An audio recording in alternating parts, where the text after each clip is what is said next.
Hello, hello. Hello there. I can hear you just fine. How's it going? You'll do great. Great, everything's great. Just got back from my daughter's doctor's appointment, and we're all good. Okay.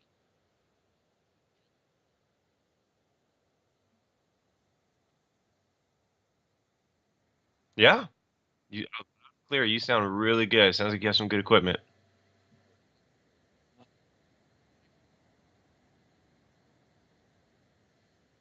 Yeah, yeah, we can do that. Okay.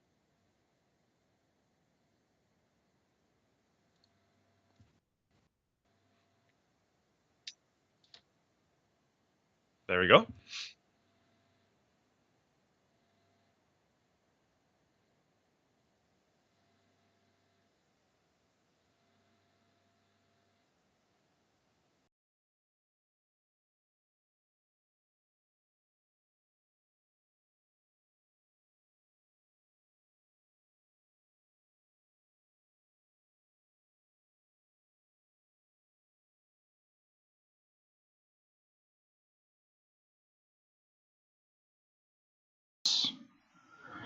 Okay, guys, welcome to tonight's podcast.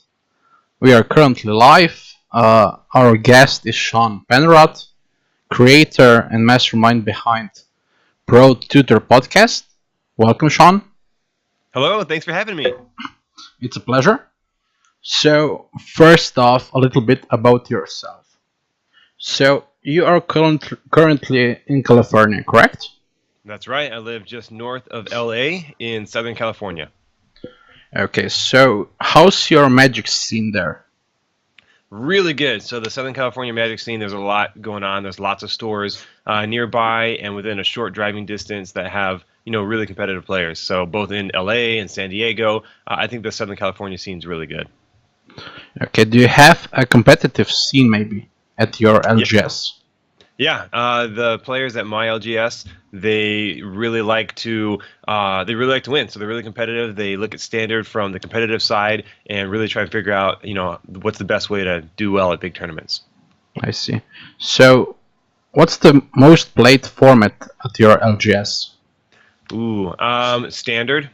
and then Modern after that. I see. So, do you have a favorite format? My favorite, I like Standard. Right now, that's my favorite. Okay, what deck do you play in Standard currently?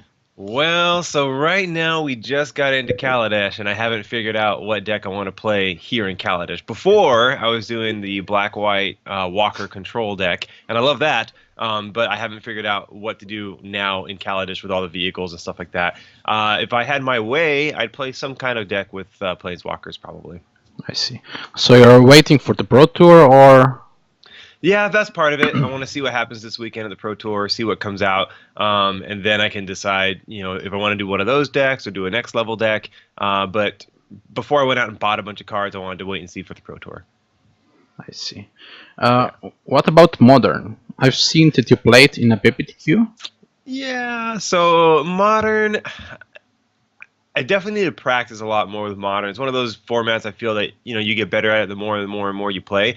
But right now I have Bogles built, and it's not really my style. It's not my favorite thing to do because there's no answers. My biggest problem with Bogles is I don't feel like I have any answers at all. Like I like being able to respond to something this stuff that's going on. So I am building an Abzan deck. I love the idea of being able to change up my deck based on the meta. So my deck's going to have Coco and Chord of Calling, and be able to look up answers that I need. But I'm building it. It's taken a while to put together. So little by little, I'll get there. And I like the idea that right now I could play one version of Abzan, and then a year from now I might have to get a couple more cards, but then I can play a different version of Abzan. I just feel that those colors give me versatility in Modern. So we'll see if I'm right. We'll see if I'm right. At the very least, I like playing that deck more than I like playing the Bogles deck. So we'll stick with it for now. Yeah, well, your version of Abzan is certainly more interactive in comparison to Boggles, right? Yeah. Oh yeah. I mean, I have, yeah, and Fiend Hunter to exile some stuff. I have counters that I can move around, and I can gain life. Kind of get life back with some Kitchen Finks, and yeah. So there's just more to do, and I can tutor up. With Court of Calling, I can tutor up a Kataki if I'm fighting against Affinity, and yeah, definitely more interaction, which I really enjoy. So, do you have a favorite player that you are rooting for? Ooh, wow. A favorite player.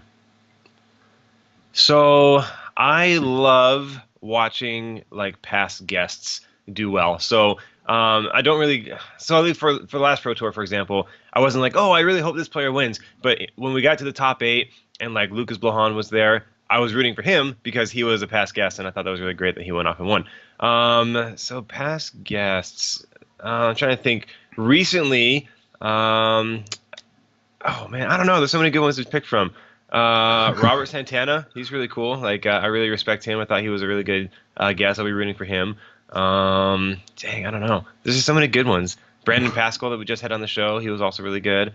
So I don't know. I just love seeing past guests go on and do great things. Patrick Chapin, one of my favorites. So I always like watching him do good stuff as well. So yeah, you had also as a past guest Ethan Brown. yes. So what can you tell us about Ethan Brown? About Ethan Brown, man, he is awesome. He is just a fun guy, like just full of energy. Really knows Magic. Been playing for like 5 years or whatever. Started when he was 9, I think it was. Anyways, just a really cool kid. Just loves life, and he knows a lot. He knows a lot more about Modern than I do because he plays Affinity and he plays it very well. And he always plays that, and so he knows exactly what to do and how to do it. And just a great kid. Okay, so why I mentioned Ethan Brown is because he is currently 13 years old. That's correct, right? Yes. So 13 years old is certainly young for a player that competes at GPs and so on. Right. He is currently qualified for the Pro Tour, right? Right. Yep. So he started somewhere. What do you think that you have to teach young players, like tips and tricks that you learned through your podcast? Yeah. So things that will help young players. Yes. Yeah. So don't wait to start. So again, going back to Ethan Brown, one of the things that he said was that when him and his dad started, they were a little nervous, or they waited a little bit before they started going to some bigger tournaments or whatever. And then when they finally went, they wish that they would have started earlier. And that's the same advice that I like to give people: is don't wait to start. Don't wait to go to F&M. Don't wait to go to a PPTQ or a Grand Prix, because if you say, I'm not going to go until I'm ready, you're never going to be ready. The way that you get ready is by going. And so you Yeah. have to just, it doesn't matter if your deck is bad or whatever, you're there to learn. Understand that the first several times that you go to F&M or a Grand Prix, that you're going to learn. You're going to learn the environment, you're going to learn the people, and you're just kind of getting comfortable in that situation. And then as you start going more and more, that's when you can start being more competitive and really start paying attention to what deck you bring and how well you do and stuff like that. But don't wait to start. Just jump in there, save up your money, and sign up for some of these events, and just go have a good time, interact with people about Magic, talk to them whenever you lose or win. Whenever you finish a match, talk to people, say, did I make any misplays? Show them your sideboard and say, what should I sideboard against you, so you can kind of get a good idea of how matchups work, and just go and get started, and it's a blast. Yeah, the best way is to be thrown into the water. Don't be afraid of sharks. Exactly. Yeah. So the takeaway is you have to start. You shouldn't be afraid, right? Right. So one of the main problem is acceptance. What do you think about pro players being accepted in the community? Like, for example, telling someone can be a stigma that you're a pro player, because this isn't how should I put it? It's not a usual thing to do. What do you think? How the community, not just the Magic, but in general, accept pro players? So how can the community better accept the pro players? Now, if the general community, not just the Magic community, if the community accepts a pro player as a part of the community, if it has any stigmas about that. So I don't think that there's there is, I guess, a little bit of a stigma. Like if you tell people, I play this game or whatever, if they're not gamers, then they might think, oh, like that's like a little kid's thing, right? But then, like, whenever I talk to people about how much you can win, at these big events, their eyes always go like, wow, like they don't realize that it's a big deal, And then, at least nowadays, e-gaming is becoming more and more, popular. And so you can just draw comparisons. It's like, just like, people play League of Legends or any other video game or whatever, and they go to big tournaments and they win a big amount of money. It's similar with this game. It's just that this is a card game that people can go and play, and it's similar to where we have a competitive circuit, and if you do really well, then you can win large prizes and be able to travel and keep playing, stuff like that. And so I think that these days the stigma is going away, more and more and more as gaming becomes more and more accepted. And so, and honestly, like the people who, like the pros who do play and do Magic, mostly full time, whether it's through articles and playing, stuff like that, obviously they love it. They stick around because they have good friends and like to interact with their friends, and they think that Magic is a great game.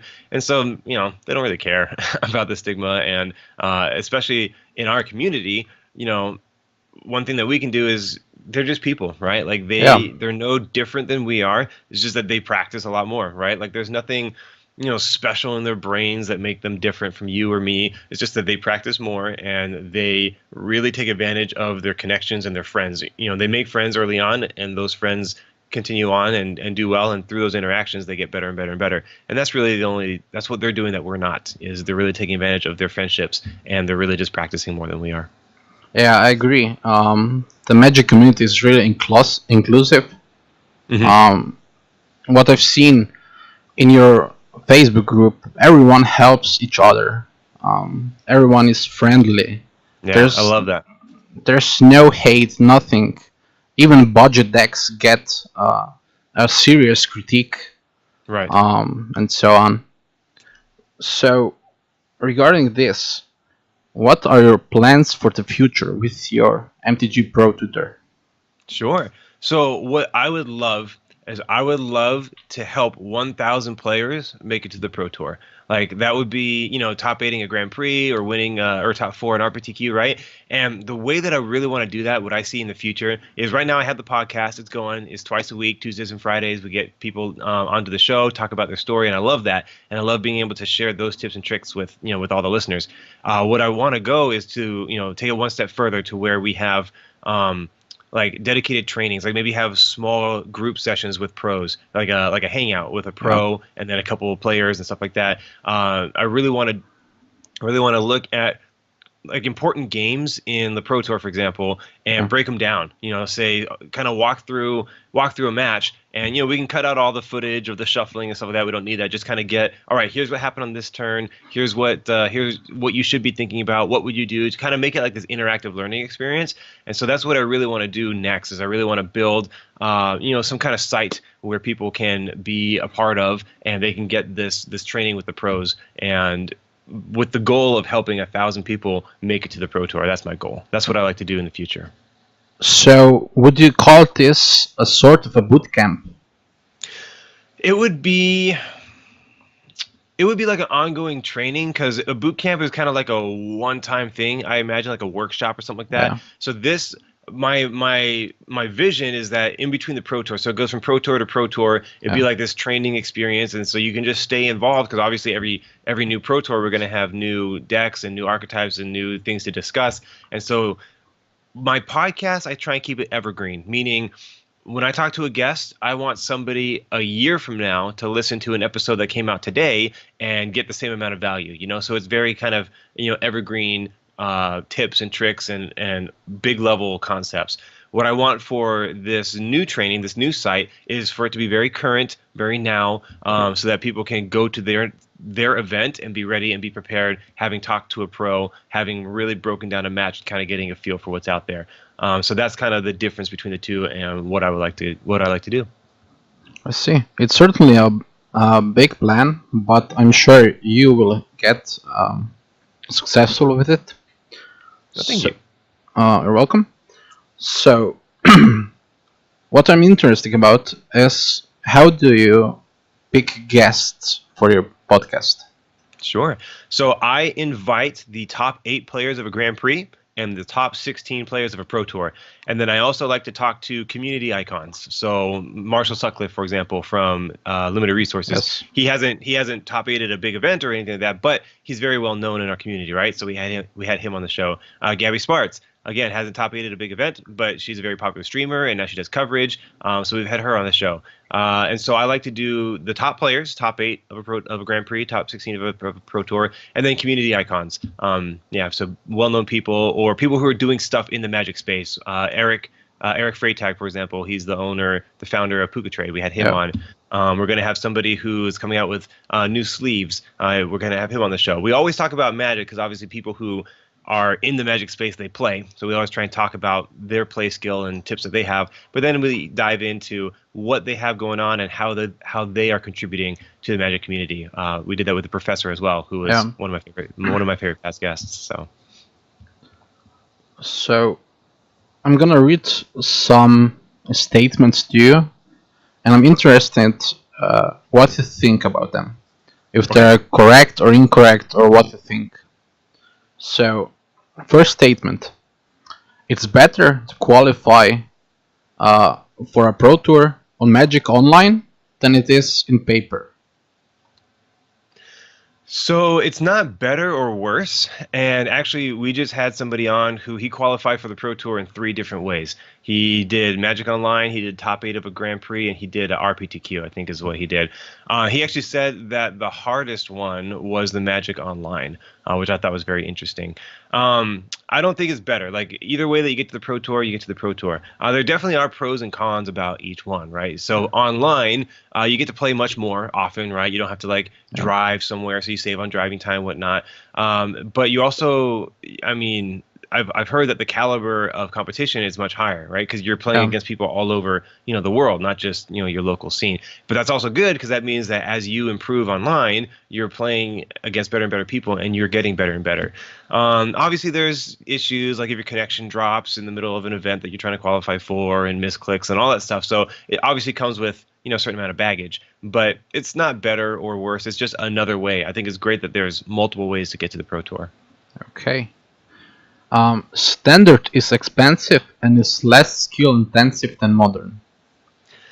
Standard is expensive because obviously you have to keep up with it, and depending on what kind of deck you want to build, it will cost you money, as opposed to like modern, where it's a large investment up front, but then after that you generally don't have to upkeep it as much. There might be one or two cards that come out every set that may or may not fit into your particular deck. So once the initial investment is done, then it's less money intensive, but you still have a lot of time that you have to dedicate into it. They are both skill level wise, I think they're just different. Like they're both skill intensive, because modern you need to play it a lot so you can get to know the matchups that exist, because there are pretty standard matchups that you'll see in modern. But standard you have to play a lot because it's constantly changing. There's little tweaks here and there. There's little fine tuning every single week. Which one is more expensive? I mean, it really depends on like standard rotation, like what's out right now. For example, like the Chandra that came out, she was pre-ordering for $50, and then now she like crashed down to a reasonable price. But the thing is, if you were like, oh, I want to build a deck around her and standard and all this stuff, then yeah, that's going to be pretty expensive to get those cards. But if you kind of went like a budget route, or if you waited for the prices to come down a little bit, then it might not be as bad. But again, you're constantly updating standards, so I think in the long run, if you were to play standard for a long period of time, it would be more expensive than modern. Actually, it's funny. My friend said, "Oh, you should build Legacy." I'm like, "No, Legacy's expensive." And my friend said, "I've known you for about 2 years, and I know that you spent enough on standard. He says, I know that the amount that you spent on standard that you could have invested and bought a Legacy deck." I said, you know what? That's a very good point. It's just that right now we're like, oh, I'm going to have to fork out several $100s at one time, to build a Legacy or a modern deck. And so it feels like, oh, I don't have the money for that. But then, over a year's time, you spent this much on standard, that much on standard, this much on standard. And by the time you look back, you go, oh, wow, like I could have built a modern deck or a Legacy deck. So it just depends on where your priorities are and what you want to do. And they're both expensive in their own right. I think they're both skill intensive. And different people like different ones for different reasons. Yeah, well, okay. The next question: are GPs got good value? If they are, for whom? I think GPs are good value for anybody who wants to improve, anybody who is serious about Magic and wants to, really make a go at it, try and make it to the Pro Tour, for example, who wants to improve their skills. I think they're good value because, again, if you only play in your local area, you're only gonna grow so much, right? You're gonna suffer from like inbred testing, which is you and your friends have a certain way of thinking, a certain way of building decks, a certain way of approaching the game, and you're only gonna see what you guys see, right? Yeah. When you break out of that and you go somewhere else, which you can do you can go to a PPTQ that's in a different city or something like that, or go to a Grand Prix that's nearby or a little ways away. When you do something like that, you're playing against people that you've never played against before, so you get to see different play styles. You get to sit across a table from someone that you have no idea what they're going to play until they start playing their lands and their cards, and you say, okay, I recognize that. And so it really keeps you on the toes. It teaches you to adapt. I think it really grows your ability as a Magic player. And again, the more you go, the more comfortable you get. The better, and hopefully the better you'll do, then you'll get, you'll place higher and higher and higher and higher. You'll make day 2, and then you finally top 8, and now you're on the Pro Tour. So I think that they're great value. In addition to that, I just think it's a fun way to interact with other people who love the same hobby, who love the same game, right? You get to go, you get to see artists, you get your card signed, you can trade, you can buy stuff, you do side events if you don't want to do the main event. It's just a great gathering of people who, have this common interest, Magic, and then you get to interact and meet a lot of new people. So on lots of different levels, I think that they are, a great value. Okay.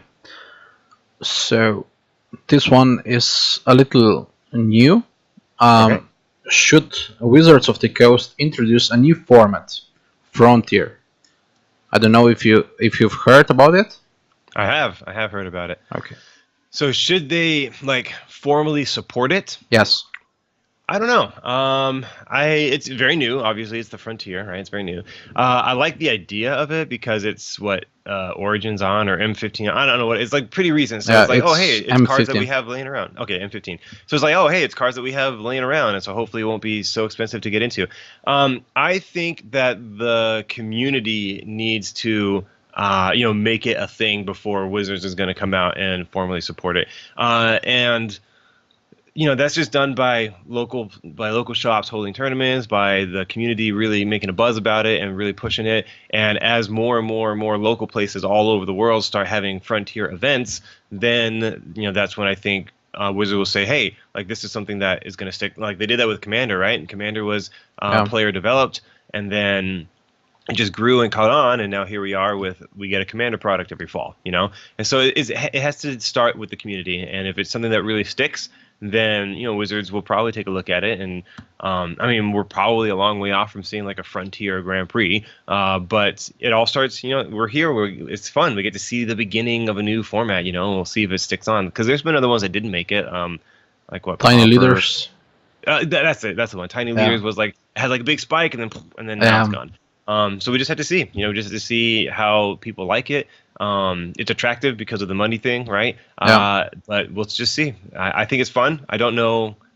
Yeah, I don't know if we'll go anywhere, but I'll give it a shot one of these days. I have plenty of M15 on cards lying around, so if my friends want to do something, I'll sleeve it up. It's certainly interesting. Yeah. So, since you have the Pro Tutor podcast, what do you recommend a player should do to qualify for the Pro Tour? I think that players need to be more conscious about their play testing. All right. So when you are practicing, really take notes. Really think about what's going on. Break down the match afterward. And this is whether you're playing with, just with buddies on your kitchen table, whether you're playing at Friday Night Magic, wherever you are. You really need to take time to deconstruct the match. All right. Look at what cards were good, what cards weren't good. Again, ask your opponent, good sideboard options for them because they should know their deck well, And so if you have a good conversation with them and they say, oh, when you played this card, I felt on the back foot. I felt really like, oh my gosh, how am I going to catch up? So that way oh, this card is good in this matchup. They look at your sideboard and they say, this is good, this is good, this is good, and this is not good. So now okay, in this matchup, I should bring in these kinds of cards. By doing that and reviewing it, kind of keeping track of it, either writing it down, put it on a spreadsheet, whatever system works for you, and then reviewing it, that's how you can make a more conscious effort to improve. And then obviously, practicing. You got to get in there and practice, whether that's online or in person. So be conscious, practice, and then attend events. Go to F&M, go to PPTQs. As much as your budget will allow, go to events so you just get, you get practice playing at sanctioned events. And so when you go to a Grand Prix, you'll be able to do better than you did at the last one. Yeah. So, regarding the qualifications for the Pro Tour, we have plenty of different ways. Mm-hmm. So I wrote down how much you earn when you win in a qualification. We discussed this previously when I asked you if it's better to qualify on MTGO than in comparison to paper. Mm-hmm. So it's interesting. If you qualify in a GP top 8, you get between $2,000 and $15,000, Yeah. depending on your final place. At a regional Pro Tour qualifier, you get a plane ticket. Okay, so at GP you also get a plane ticket, right? Right. Of course. At RPTQ you get a plane ticket, and everything else depends on the LGS that's running it. Also, each player that has a score of 12 wins and 3 draws or better gets a qualification at the Pro Tour. So in comparison to online, where you get where you can get qualified in a MOX playoff, where you get $1,000, or if you get qualified in a MOX Open, where you get $700, or in a PTQ finals where you get $600. Why do you think there's such a big gap here? I've never thought about that. That's very interesting. So online, you get a couple $100, max 1,000. Yeah, but RPTQ, you don't right? get a plane ticket online. Okay. RPTQ, you get a plane ticket, and then the prize support is based on the tournament organizer, Yeah, and then the Grand Prix is much. The top eight is thousands of dollars plus the plane ticket. Um, I don't know. I've never really thought about that. I mean, my initial thoughts are it encourages people to play paper Magic because obviously Wizards wants people to buy their product, yeah, which makes sense. But then the RBTQs are usually paper, they are paper, right? yeah. So, man, I've never actually thought about that because all three ways you qualify for the Pro Tour, but the prize support is different on all of them. So, I guess it just comes down to what your goal is, where you think your best chances are, because there's usually thousands of people at a Grand Prix, Yeah. and the RPTQ is you usually have to do a 60-person PPTQ just to get the RPTQ, and so the number of players there is smaller, obviously. So you could argue you have a better chance there, but you make less, obviously. Man, that's really interesting. I've never really thought about the money side, the prize support, and how it works. All three get you to the Pro Tour, but they're obviously not all equal. Yeah, they're not equal. So I'm not sure if you've heard about the treasure chest. I heard about that. It kind of caused a big stink online. Yeah, it cost a big stink. Um, and it caused boosters and cards to fall in price. Yes. Yes. So regarding this, um, we can maybe expect that the playoffs or qualifiers on Magic Online are actually worth less than they are now. So So I wonder if does that mean that they're cheaper to enter as well? no, the price Okay. stayed the same. Okay. Interesting. It's interesting because, for example, if a player qualifies on Magic Online, they have to spend for a plane ticket. What if the Pro Tour is on the other side of the world? Right. That's a couple $100. So that's not really player friendly. Um, That's true. Yeah. do you think Wizards should change the price support or should redo the whole system? For Magic Online. Yeah, So I'll admit I'm not like super active on Magic Online, so I don't feel the same pains that other people do just because I'm not uh in that economy as yeah, much. I have noticed that the booster packs dropping in price because we're about to do like a sealed event for the pro tutors. yeah, Anybody in the group can join or whatever. But and the leader Sam, he was posting, hey, like the booster packs are dropping, so the event's actually going to be pretty cheap to join, which I thought was pretty cool. And we started discussing why, and the treasure chest came up and whatnot. But yeah, as far as making a run for the Pro Tour, it's not very player friendly, and so I don't know. I mean, again, I think it depends on where Wizards wants to incentivize players to go. If the prize support is low on Magic Online, maybe I don't know. Maybe there'll be less people who do that event, and so then those who do will have a greater chance of actually making it. So again, it depends on what your goal is. If your goal is just to go to the Pro Tour, then you need to find out where you have your best chances of going. But if your goal is to maximize your payout, then yeah, then it looks like Magic Online might not be the best way to go. Your best bet's probably to spike a Grand Prix and make it to the top eight because then you get money and a plane ticket. So just it all depends on what the player's individual goal is. I do think that Wizards does a really good job at being at listening to players and what they have going on. yeah. They don't make changes overnight, but if players cause a big enough stink, then or raise a valid issue and really put their voice behind it, then they're always really good about reconsidering. And so if this is going to be a really big deal and people, make a big enough stink about, hey, like why don't we get a plane ticket when we win a Mox, then I can see them at least considering it. And I think that's great that the company does such a good job of staying in touch with this player base. Yeah. Um, so I think it's interesting that you said that players make a big stink. Do you think it's correct for a company to bow down to the player base as much as possible, or should they have um, like a stronger back? Hmm. Uh, Yeah, so it's a fine line. I think it's better to have a good relationship with players and with your player base, and to listen to them, where it makes sense. Obviously, it's still a company, so they do what they need to do, and you can't do everything that the players want. And I think a really good example of this is I listened to the Drive to Work podcast with Mark Rosewater, and the most recent one, he was talking about Damnation and how people are like, why haven't you printed Damnation? Like, you could have done it in From the Vault of Annihilation, you could have done it in Conspiracy, you could have done it here, you could have done it there. And his point was, if our goal was to reprint Damnation, of course we could easily reprint it somewhere, but there's that, like, he says we have a list of things that players want, we have a list of reprints that players want, and it's like hundreds of cards long. And so it's going to happen. It just might not happen when you think it's going to happen, because they have a whole bunch of other stuff that they need to consider.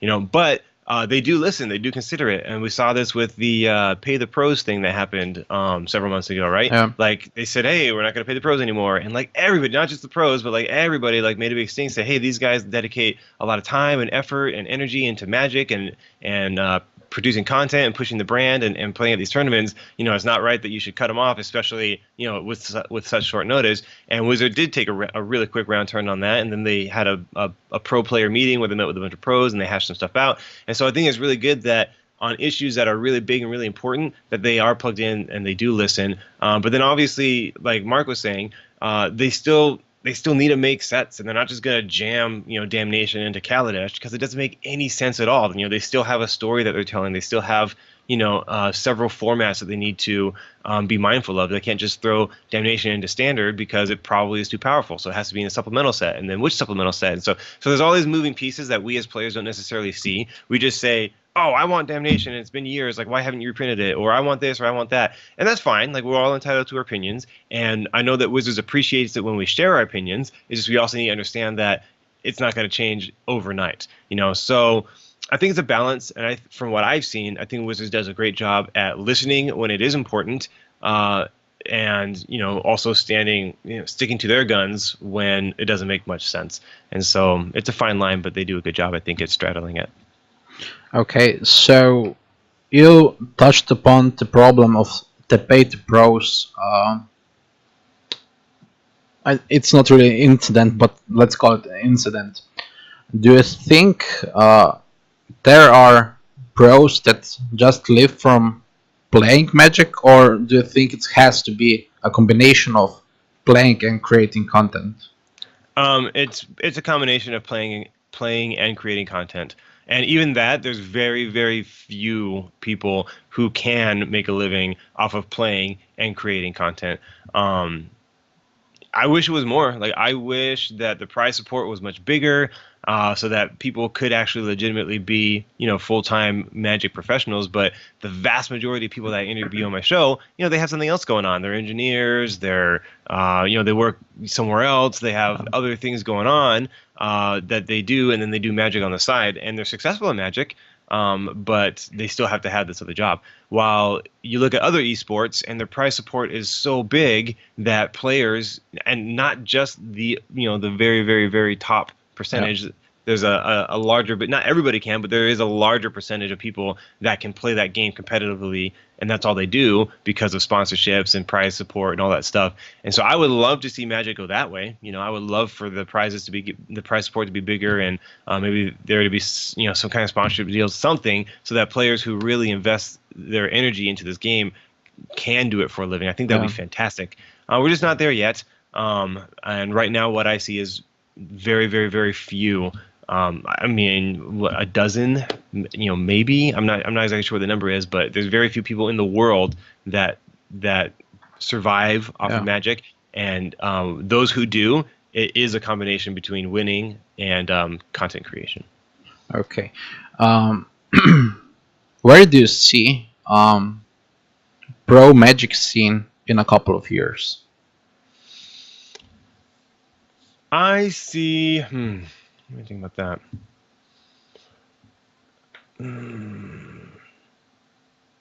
I mean, I don't see it much different than what it is now. I mean, we have a couple Pro Tours a year, so I don't see that changing, because Wizards is in their groove. We have 4 sets a year. There's a Pro Tour tied to each set, so we're gonna have 4 Pro Tours a year. I do like that there's at least in the past couple of years, they get a few more Grand Prix every year, so that's really neat. That shows that the game is growing. I don't know. In a couple years, maybe we'll see some revamping of the Magic Online path. That'd be neat. I think that would be a path that'd be easy to restructure. I mean, I think it all depends on just how much money like comes into Magic. Whether that's increased price support or sponsors or something. If Wizards really wants to take the esports side seriously, then they definitely need to relook and restructure and really do some things to make it much more Rewarding. appealing. Rewarding, much more appealing, much more rewarding for those who do want to dedicate a significant amount of their efforts into this game. So I don't know. On the one hand, it's easy to see it be the same of how it is right now, which is people are happy, they play it, and they move on. And on the other hand, it's exciting to think about that it could be so much more, so much better. So yeah. Do you think it would be better to raise the entry fee for GPs to get a bigger prize pool? No, because people already are complaining about the entry fee for Grand Prix. So I mean, by raising it, you would only get it probably would increase the prize pool for that particular GP because it depends because there's supply and demand, right? Yeah. So if you raise the price, you're going to get less people to sign up. But if you raise it to a level that you make more on the GP than you did with the lower price, then you do have a bigger price support because you raise more money, you had less people, so you can pay more. So it's tough because you have to figure that out and either through trial and error or some kind of cool graph or something, I don't know. But I would imagine that there's other ways to bring in more money. Again, whether it's through big sponsorships or something like that, to where you can get an influx of money from outside sources that doesn't necessarily have to come from the players, because it's tough, because some players, again, they're already like, oh, GPs are already too expensive or whatever, and so it's tough. It's definitely a question that would require some good looking at economics and all that stuff, which I think is exciting. I just haven't really thought about it before. Yeah, it's certainly difficult to balance. Since it to go to the GP, you have to buy a deck, pay the bills. You have to pay for the travel. Mm-hmm. You have to pay for the hotel, and so on. So, have you seen the new leaks that Wizards of the Coast are introducing to LGSs? No. Okay, so far what I've seen, they're making similar leaks to Magic Online in paper that they are testing at game stores around the world. It should be beginner friendly. What do you think is the best way to introduce beginners to Magic? So right now, I think the best way for beginners is Duels of the Planeswalker. I think it is. It's an online version of online meaning like a computer game version of Magic, and it's very simple. It's free to play. You can get it on Steam or other platforms. I think on Xbox and on your phone. Like there's different ways that you can get this. Is Magic? It's either Duels of the Planeswalker or Magic Duels. I think Magic Duels. I don't know, one of those. And like I said, so it's free, and for someone who's brand new to Magic, is really cool because you get to play against a computer that it's going to teach you the rules and stuff like that. So you kind of get the mechanics down. You learn about tapping and creatures and sorceries and instant. You learn the basics, right? And then when you mess up, or as you're learning, as you go through that learning curve, you're not there in front of another person, because that can sometimes be embarrassing and intimidating. It's hard to learn a game sometimes with somebody else because then you're embarrassed when you mess up or whatever. But when you play against a computer, there's no one there watching you mess up but you, and so you can kind of learn and get the basics down. And then once you get the basics down, then you can go to your friend and start playing with them, and they'll kind of help you go to the next level. Because obviously a computer is only going to take you so far. There's a very limited card selection. The cards are very simple and whatnot. So if you have a friend who you want to get into Magic, have them go play that. Have them go play that game for a couple days or whatever, and then come back to you, and then you can sit down and get together, answer their questions, clarify things, and then you can start taking them to the next level. So I think that's the best way to get beginners in is someone who's never played Magic before is definitely do that. I see. Okay, here I'm gonna give you a trick question. Okay. I'm gonna send you a picture Okay. of a board state, Oh boy. and you're gonna tell me what should be the correct play. Okay. Okay, did you get it? Did you send it in Skype? Yes. Oh, here it is. Here it is. Give me a second. Okay. Okay. I'm gonna Here put we it. go. Okay, so for those listening, the board state is as described here. We have 3 green flowers on the board. So green flower is a 2-mana 2/2 creature with trample, and it has delirium. When you have 4 different card types in your graveyard, it gets +2/+2. And we have a Moldgraph Scavenger, which has delirium, and it gets +3/+0, and it is a 0/4. We have 2 lands on our battlefield, a swamp and a fall orchard, which taps for a black mana or a green mana. We have a Lupine Prototype, which is a artifact creature. In our hand, we have a Liliana, the Last Hope, which is a planeswalker. We have Collective Brutality, which costs 2 mana. It has Escalate. You have to discard a card. Target opponent reveals his or her hand, and you choose a instant or sorcery, and that player discards it. Target creature gets -2/-2 until end of turn, and target opponent loses 2 life and you gain 2 life. We also have an Oath of Liliana in our hand, and a Crit Breaker. So what's the correct play to kill our opponent this turn? Alright, well, we have no cards in the graveyard. No cards in the graveyard. Our opponent has no blockers, and he's at 15 lives. Yeah. Well, I think, so my initial impression here is we only have 2 mana, so I would tap the 2 mana for Collected Brutality, and is escalate discard a card. So we can discard the Lupine Prototype, we can discard Liliana, we can discard Oath of Liliana, and so that would give us Delirium, because we'd have an artifact and a creature with Lupine Prototype, we'd have a Planeswalker with Liliana, we also have the sorcery going in there, and then we have an enchantment, so let's see if we actually need to discard all that. The modes would be, target opponent reveals his...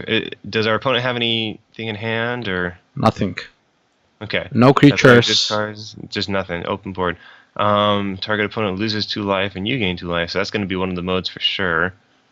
Target creature.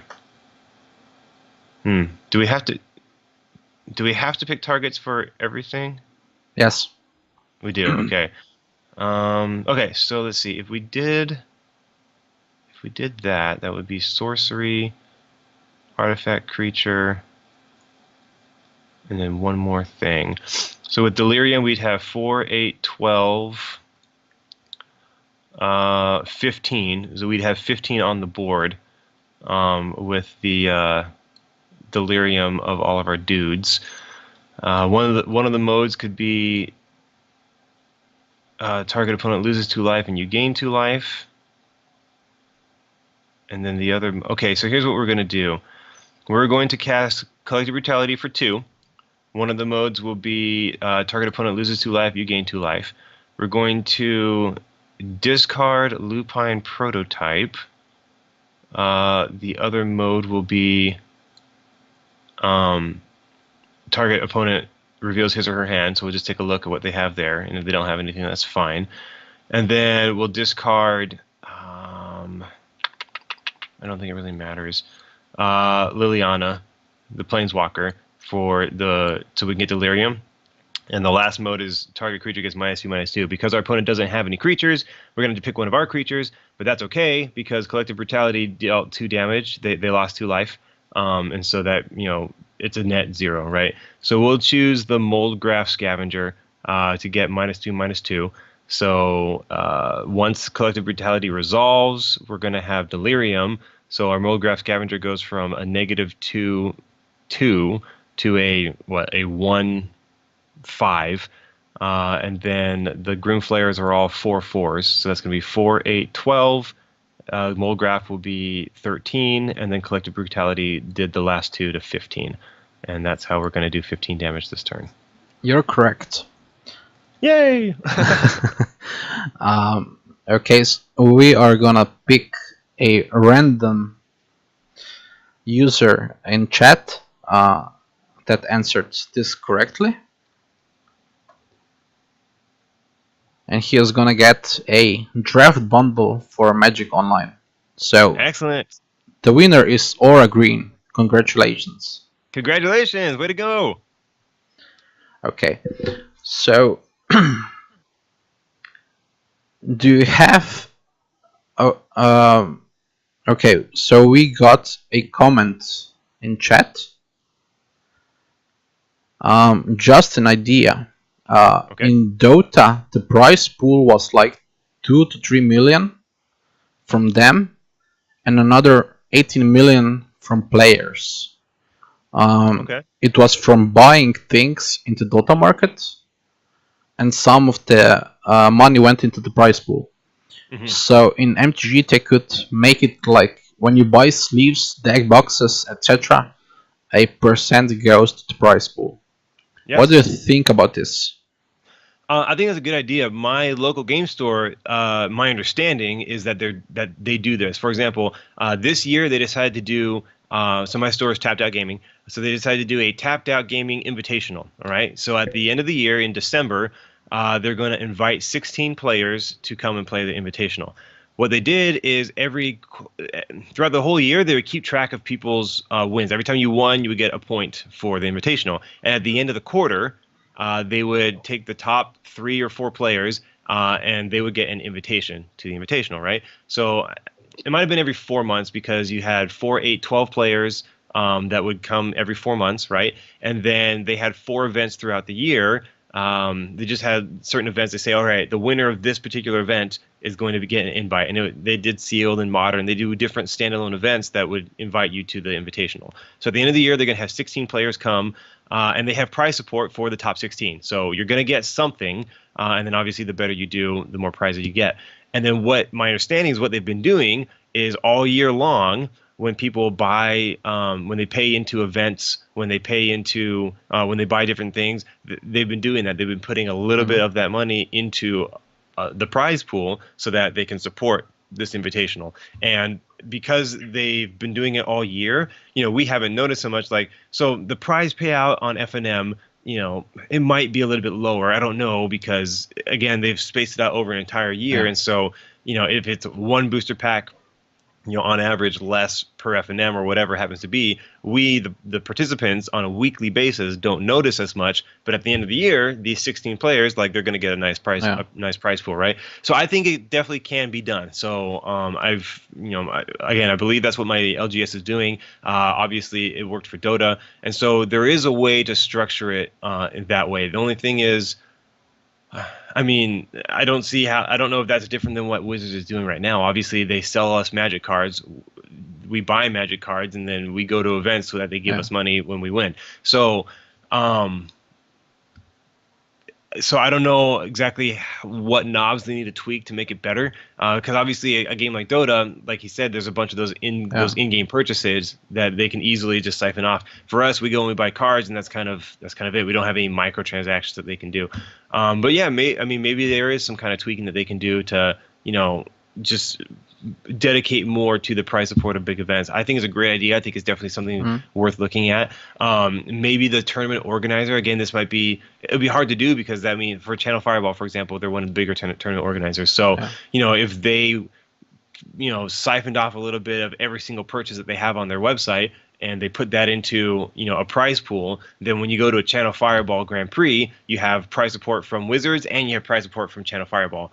But that, what's the incentive for Channel Fireball to do that? Is it so that they get more people to come to their event? And it's still, we still have to remember that on their side it is a business, and Yeah. that's totally fine. Like they make money, and when they make money, they can make more cards, and we can keep playing Magic, which I think is fantastic. So we have to find something that works for everybody. So I love the idea of siphoning off money from sales. It's just a matter of who's doing the siphoning and who's supporting it. But I think that's a great idea. I think that's something that could work. It just will take a little bit of thinking and different parties getting on board to do it. But with some collaboration, I think it could work.